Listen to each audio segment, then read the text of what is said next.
mengalami itu kan mungkin kita penuh sama pikiran yang nggak baik itu kan. Kalau untuk masa-masa yang kayak gitu, gue bakal lebih fokus sama kayak nyembuhin diri sendiri sih. Kita bisa cari hiburan, misalnya hiburan tuh nggak harus pergi kayak ke tempat-tempat liburan apa gimana, tapi kita bahkan sebatas kita nonton video-video itu kan juga menghibur kan. Jadi biar nge-clear kepala kita dari pikiran-pikiran yang nggak baik tentang yang kita lakuin ke diri sendiri gitu. Kan kadang bisa di lingkungan kita udah ada nih, oh ini gue bikin barcode di tangan, lu juga dong gitu. Menurut you gimana cara ngadepin hal seperti itu? Itu self control sih. Kita tempatin kita di lingkungan yang baik. Kalau misalnya kita udah, kan kita pasti semua punya intuition dong. Kita pasti kayak tahu dong kalau misalnya tempat ini tuh kayak kok dia agak-agak pengaruhin gue ke hal buruk ya. Kita cepat-cepat keluar dari situ.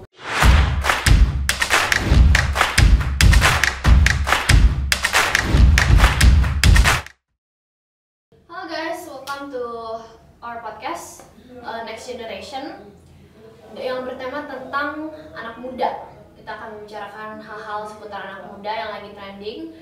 Bersama saya Kate Victoria Lim dan di sini ada Evelyn. Nah, sekarang Evelyn kelas berapa? Sekarang aku kelas 12. Sama. Dan hari ini kita akan membahas tentang yang lagi populer di kalangan remaja, yaitu tentang self harm. Kayak menyakiti diri sendiri kadang biasa orang remaja saat ini ngebarcode tangannya dengan pisau dan lain-lain, dan banyak yang terjadi percobaan bunuh diri atau maraknya tentang bunuh diri ini. Itu bukan hal yang bagus ya, tapi populer di kalangan remaja, dan kita akan membahas ini agar tidak terjadi di kemudian hari. Kita akan membahas karena kan kita tidak mau pastinya menerus bangsa kita meninggal dan menyakiti dirinya sendiri. Oke, Eve, you sendiri pernah nggak kepikiran buat menyakiti diri sendiri atau kepikiran untuk bunuh diri? Kalau tentang bunuh diri itu kayaknya udah umum sih ya, kayak pasti hampir semua orang pernah lah kayak mikir buat kayak gitu, tapi itu kayak mungkin pikiran sesaat aja. Dan kalau self harm itu cuma buat kasus-kasus tertentu sih, kayak mungkin nggak semua orang pernah ngelakuin itu, karena gue sendiri nggak pernah. Okay. You kenal orang atau ada temen yang pernah self harm atau kepikiran buat bunuh diri? Ada sih beberapa, gue punya kayak temen, tapi bukan temen yang kayak deket atau kayak gimana banget, tapi gue tahu kayak misalnya di tangan mereka ada bekas-bekas sayatan atau kayak gimana, atau mereka misalnya ada luka di mana itu karena dan itu kelihatan mungkin dia melalui sesuatu yang berat ya, cuman karena gue nggak terlalu deket jadi gue nggak terlalu nanyain dia kenapa. Menurutnya kenapa sih bisa terjadi seperti itu, self harm? Kenapa itu bisa terjadi ke remaja? Siapa yang bikin kayak maksudnya oh gue lagi depresi, gue lagi sedih banget, ya udah gue nyakitin diri sendiri. Kenapa itu bisa populer dan ngetrend? Menurut gue mungkin orang lain sadar ya, kalau di masa-masa COVID itu sempat ada ngetrend di medsos kayak di TikTok, Instagram itu pada ngetrend yang kayak istilah kayak mental health issues gitu lah. Itu mungkin positif ya, tentang kayak mental health awareness, biar kita tuh lebih sadar tentang kondisi kesehatan mental kita. Tapi ada juga yang bawanya ke ranah yang negatif dan malah self-diagnose. Jadi kayak mereka mendiagnosa diri sendiri. Misalnya mereka merasa stres sedikit, terus karena mereka nonton video yang berkaitan sama itu, mereka jadi kayak, oh gue depresi gitu. Dan alasan mereka langsung menyakitin diri sendiri gitu. Tapi kenapa orang kalau maksudnya kenapa menurut you kenapa mereka depresi terus mereka nyakitin diri sendiri? Kayak kenapa mereka ngelakuin itu? Kayak kan gak ada untungnya nyakitin diri sendiri. Ada beberapa alasan sih. Yang pertama mungkin mereka emang benar-benar melalui sesuatu yang berat dan mereka pengen ngakhirin hidupnya gitu. Jadi itu salah satu cara.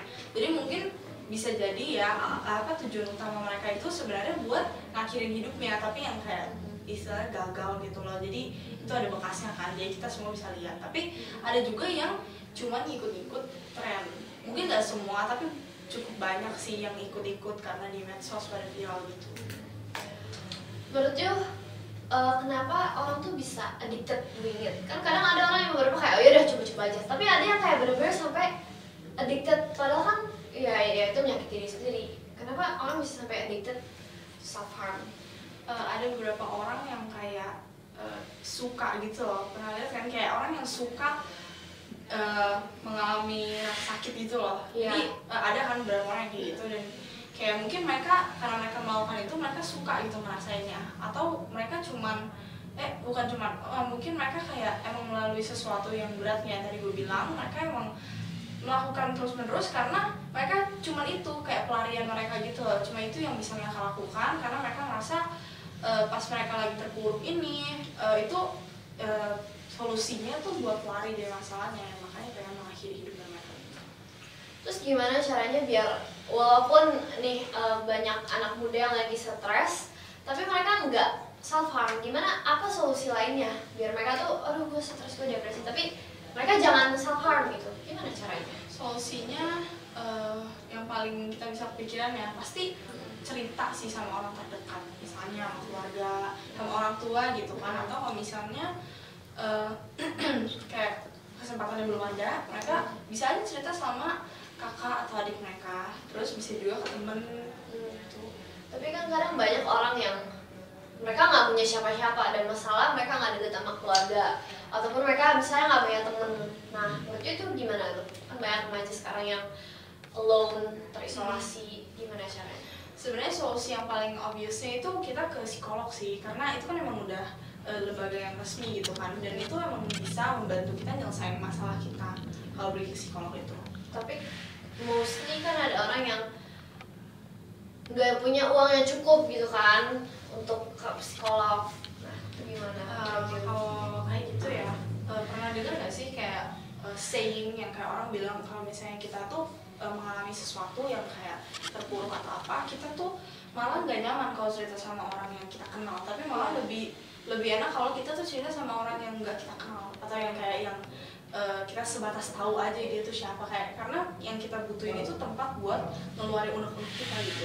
Jadi bisa aja kita kayak cari, misalnya kita bisa cari hiburan, terus kita bisa cari juga teman-teman di sosmed, tapi bukan untuk purpose yang negatif. Jadi kita kayak cari istilahnya temen ngobrol yang bener-bener sebatas temen ngobrol aja, mungkin curhat tentang apa yang kita rasain, biar at least kita tuh punya tempat bersandar gitu, jadi kita nggak sendiri. Jadi maksud lebih kayak teman online gitu ya.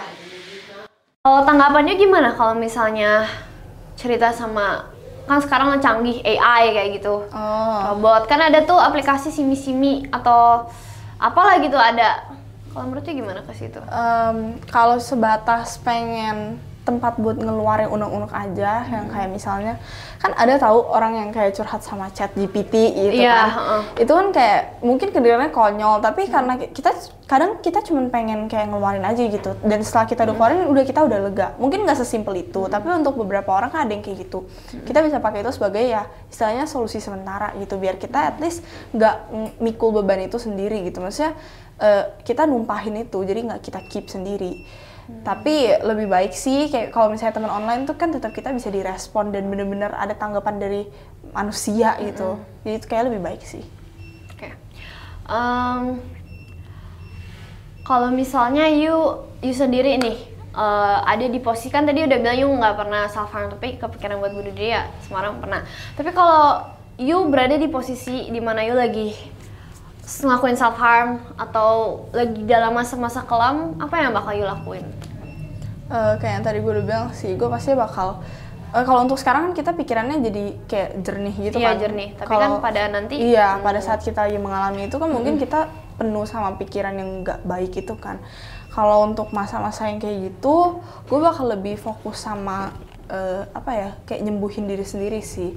Dan pastinya yang kayak tadi yang gue bilang, kita bisa cari hiburan, misalnya hiburan tuh nggak harus pergi kayak ke tempat-tempat liburan apa gimana, tapi kita bahkan sebatas kita nonton video-video itu kan juga menghiburkan. Jadi biar nge-clear kepala kita dari pikiran-pikiran yang nggak baik tentang yang kita lakuin ke diri sendiri gitu, atau cerita ke teman-teman deket gitu. Kalau you sendiri, kan tadi you bilang kan you ada temen yang you tahu ngelakuin self harm tapi you nggak deket. Kalau ada teman deket you yang lagi dalam masa-masa sulit dan ngelakuin self harm, kepikiran buat bunuh diri, gimana? Kalau gue sih, kalau gue ada teman yang benar-benar kayak gitu, gue bakal semangatin dia sih. Dan mungkin kita sebagai orang luar enak gitu ngomongnya cuma semangatin doang, tapi bakal lebih ke merangkul dia dan kayak yakinin kalau kita tuh ada di situ. Kayak misalnya kita mau jadi teman curhat, kita nemenin dia kalau dia ada apa-apa, biar dia tuh ngerasa dia nggak sendiri gitu. Mau nanya, kalau sekarang kan emang lagi maraknya kayak Gen Z tuh ya dianggapnya lembek, karena mereka tuh lebih mendingin mental health, kayak lu apa-apa tiba-tiba bilang lu depresi, apa-apa lu mental health. Nah menurut you itu ini sebenarnya penting atau menurut you itu hal yang receh, kayak ngerasa kalau gimana ya? Apakah menurut you generasi kita itu sebenarnya memang selembek itu makanya kayak bisa self harm dan bunuh diri, atau menurut you itu emang hal yang penting gitu? Mental health-nya sendiri. Kalau mental health menurut gue emang penting banget. Karena kan kesehatan mental mungkin dari kayak yang zaman-zaman dulu gitu orang pada bilang kayak zaman orang-orang yang udah pokoknya zaman-zaman yang sebelum generasi Z orang juga banyak yang pusing-pusing gitu, tapi nggak sampai segitu orang banyak yang bilang gitu banyak kan. Yang kayak gitu.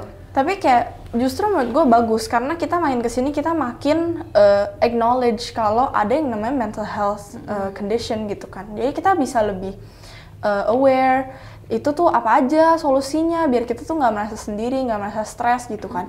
Tapi kalau untuk yang dalam tanda kutip lembek tadi itu tuh apa ya, mungkin itu tergantung pertama cara didik dan cara dan lingkungan pertemanan sih. Itu kayak depends on the person karena nggak semua orang kayak gitu. Mungkin orang kayak mengeneralisasikan Gen Z semuanya lembek dan semuanya tuh gampang depresi, tapi pada nyatanya nggak semua orang kayak gitu. Dan banyak juga Gen Z yang hardworking dan kayak tahan kok sama ini itu yang kayak dibilang sama orang-orang. Kan tadi bilang beberapa mungkin memang ada kan yang lembek, tapi banyak juga yang hardworking. Nah menurutnya gimana biar Gen Z yang mungkin ya beberapa ada yang loyo lembek ini bisa kayak lebih apa ya, lebih dewasa lah, lebih ya gitu, gimana? Itu semuanya tergantung pola pikir kita sih. Kayak kalau misalnya kita juga mau berkembang jadi orang yang kayak fit in di situasi apapun, misalnya kita kayak kan orang banyak yang kayak di tempat kerja, terus mereka kayak nggak tahan, terus dikit-dikit langsung kayak depresi, capek dan segala macam. Itu tergantung kitanya kayak gimana. Kalau misalnya kita emang pola pikir kita itu oke, kita tahan untuk hal yang positif ya, kayak karena di setiap lingkungan tuh pasti ada aja negatifnya. Tapi kalau misalnya kita, bukan berarti kita bear with it all, bukan berarti kita kayak yang nggak apa-apa, kita nggak apa-apain, bukan gitu. Tapi kayak yang sewajarnya lah, nggak melebih-lebihkan gitu. Dan sering kali ya sebenarnya bukan dari media sosial doang, tapi dari lingkungan kan juga kan berpengaruh. Gimana caranya kalau mau menghadapi gitu lah peer pressure ya? Kan kadang bisa di lingkungan kita udah ada nih, oh ini gue bikin barcode di tangan, lu juga dong gitu. Menurut you gimana cara ngadepin hal seperti itu? Itu self control sih. Kita tempatin kita di lingkungan yang baik. Kalau misalnya kita udah, kan kita pasti semua punya intuition dong. Kita pasti kayak tahu dong kalau misalnya tempat ini tuh kayak kok dia agak-agak pengaruhin gue ke hal buruk ya. Kita cepat-cepat keluar dari situ. Kayak misalnya yang kayak tadi lu bilang, gue ada barcode nih, lu ikut dong. Itu kan udah menunjukkan kayak ini aneh banget. Masa dia nyakitin dirinya, kita juga harus gitu kan. Yang penting kita punya self control dan hal-hal kayak gitu tuh harusnya nggak jadi masalah kalau misalnya kita bisa kontrol diri sendiri.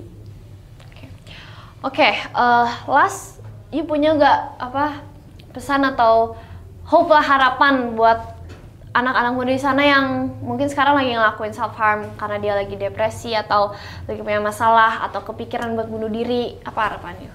Kalau gue berharap semoga Gen Z di luar sana kayak kita ini itu bisa lebih tabah ya sama apa yang terjadi di lingkungannya gitu, dan nggak terlalu mendepend diri sendiri sama istilah yang mental health gitu. Tapi kita tuh menguatkan diri sendiri karena kita ini kan juga penerus bangsa ya, jadi pasti harus meneruskan yang udah ada dan jangan sampai semudah itu untuk ngakhirin hidup kita sendiri gitu. Oke, nice. Dan last, terakhir apa pesannya buat orang-orang di sana yang kayak terlalu mengentengkan masalah mental dan kayak bunuh diri, self harming, lembek lu gitu-gitu? Apa pesannya buat orang-orang yang nganggap enteng hal tersebut? Buat orang-orang di luar sana, nggak semua hal itu semudah itu buat dilalui, dan nggak bisa semua orang itu dipatok rata semua. Yang orang tuh bagi dia ini gampang, bagi ini juga harus sama gitu. Nggak bisa semua kayak gitu. Jadi kayak kita lebih baik kita menghargai orang lain sih. Jadi kita tahu batas-batas orang lain, meskipun kita mungkin nggak terlalu kenal sama mereka, tapi kita menghargai aja apapun yang dia rasain gitu. Oke, thank you Eve. Oke guys, itu aja perbincangan kami. Semoga ada hal-hal baik yang bisa dipetik dari perbincangan barusan. Dan kalian untuk para anak muda, teruslah ya semangat, jangan tiba-tiba kepikiran untuk nyakitin diri atau bunuh diri, itu bukan hal yang baik ya. Oke, thank you semuanya.